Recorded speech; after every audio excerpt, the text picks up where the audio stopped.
Hola. Today I will talk about the ego. It's uh, it's a subject it's quite complex, and this is what I'll be saying comes from my book. True Freedom is Inside. Today we're doing part one.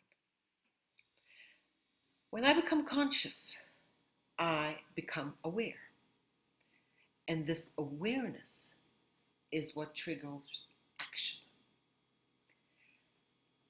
I must get up from my seat in the audience of passive spectators and victims and climb up on stage to become an actor responsible for my life and my destiny. Hola, from Cascada Cafe Retiro in Popayan, Colombia.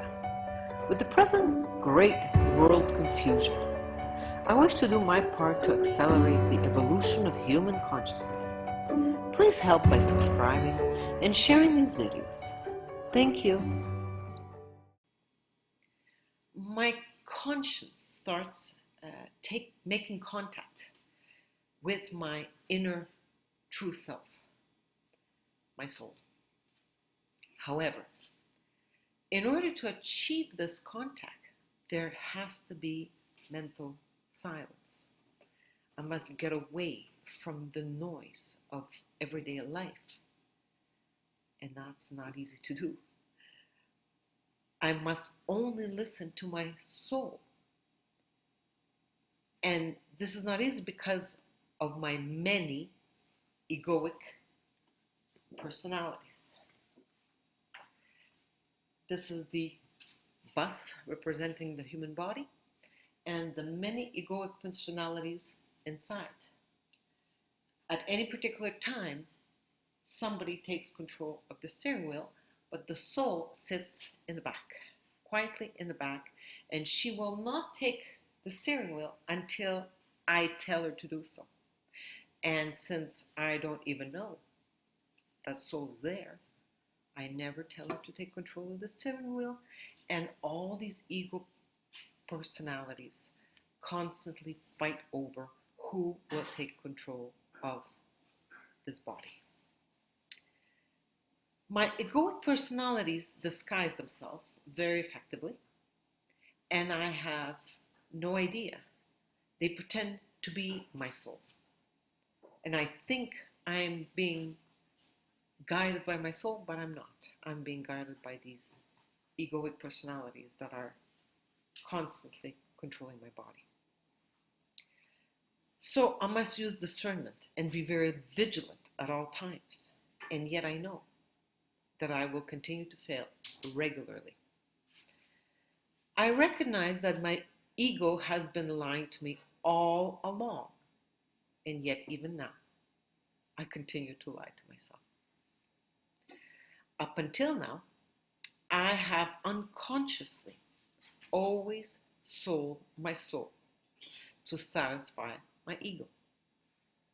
And it's only when I confront my fears that I realize there's nothing to fear.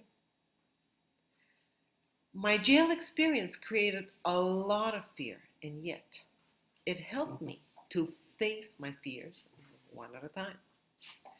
Now, when fears appear, I welcome it more rapidly because I'm in understanding of what's going on.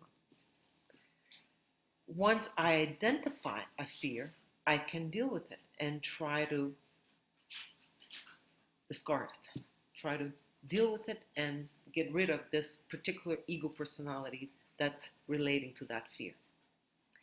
I must laugh at the fact that an illusion like fear can cause me to be upset and often causes complete paralysis.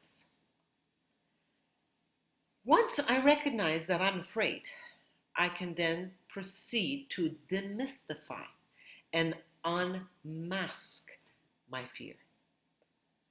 Fear of what? Fear of whom? And why? When I take my fear to its very extreme, I stop dying of fear. Instead, I can let my fear die. Fear is an illusion that paralyzes me. And fear is the master of my emotions, of my emotional body, of my thoughts, of my mental body. Here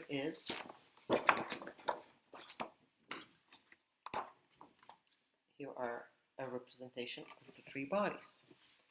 My mental body, my vital and emotional body, and my physical body and the subtle body.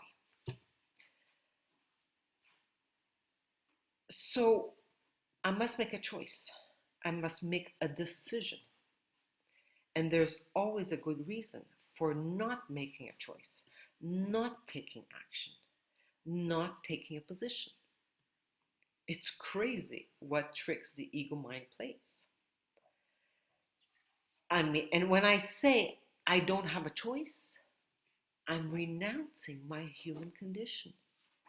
As a human being, I have free will, and therefore, I always have a choice. An animal that's afraid fights or takes flight. An animal has no choice. Humans can follow our animal instinct, or we can choose to transcend it. Once I face my fear head on, I can admit to myself that I'm scared. I'm scared all the time about everything. Why did I refuse to see this before? I believed that if I showed my fear, I would be vulnerable. So to get out of fear, I must understand how this energy works. I am all that is, has been, and can never be. I am infinite love. Also, I have an illusory personality that I take for myself, and that's my ego.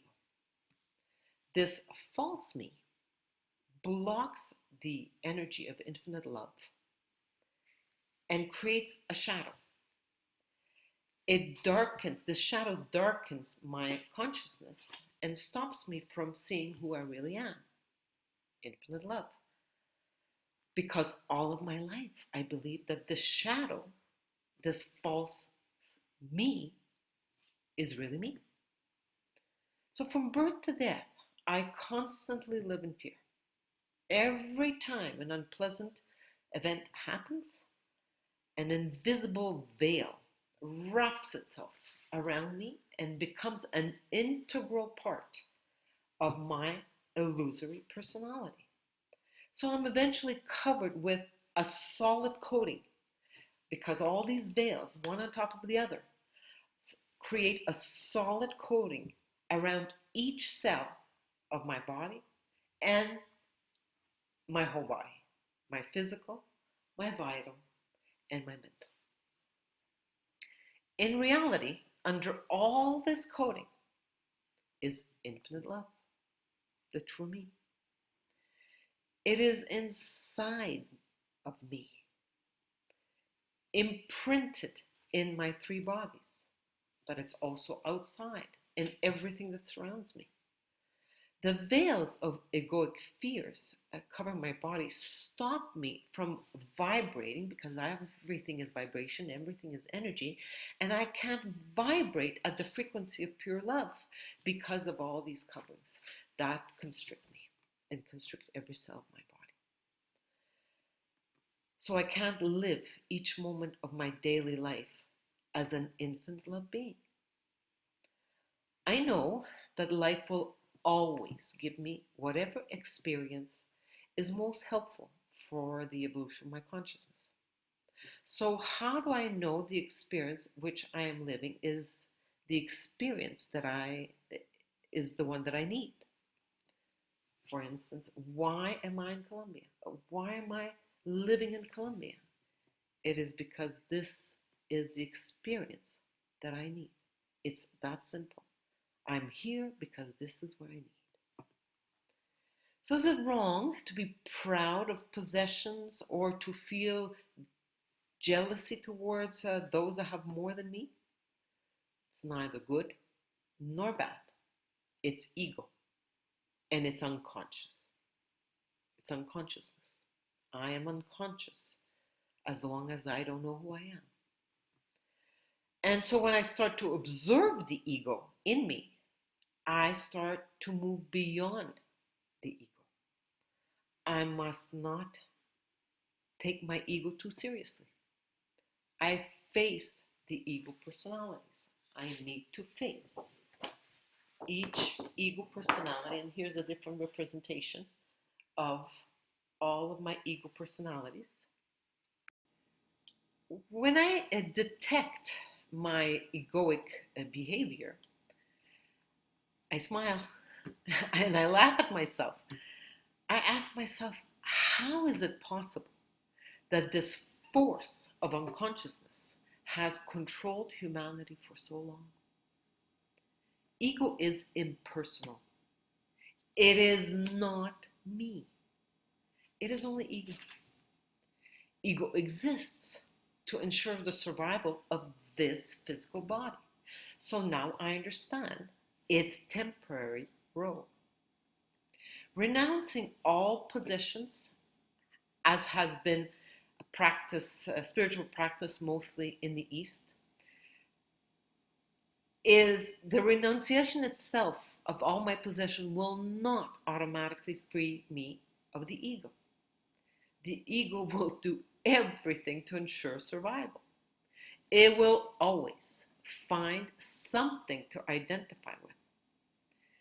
Initially, when I lost all of my possessions after my jail experience, I started identifying myself as someone who has moved beyond materialistic possessions. And I am, therefore, superior, more spiritual than others. In this illusion, I identify myself with this spiritual ego, a very dangerous ego, a very cunning, tricky, dangerous ego. I was not aware of the existence of the spiritual ego. I didn't understand that at all until I experienced a 2-day Personocratia workshop. For me, the understanding I had of the working of my spiritual ego was crucial when I was going through my jail experience. Jail time forced me to detach myself from many of the ego attachments. In jail, I realized that I don't need anything because everything I needed for survival was there. And so that's when the true I started to emerge. Had I stayed in the outside illusion of freedom, I would have to continue feeding my big spiritual ego life that I created for others and myself. So in jail, I could no longer feed that illusion, and therefore it started dissolving. What remains after the complete dissolution of the ego, and believe me, I am not at all there. The true I, the soul, spirit me, with no ownership of any kind and no identity of any kind, the I am, that is it, nothing else, starts emerging. So I need to dissolve my emotions related to the loss of things, because those things are not me. How can soul, infinite love energy, own anything? If you feel moved by my words, please contact me. My contact information is provided below. I would love to share a personal discussion with you. Infinite love.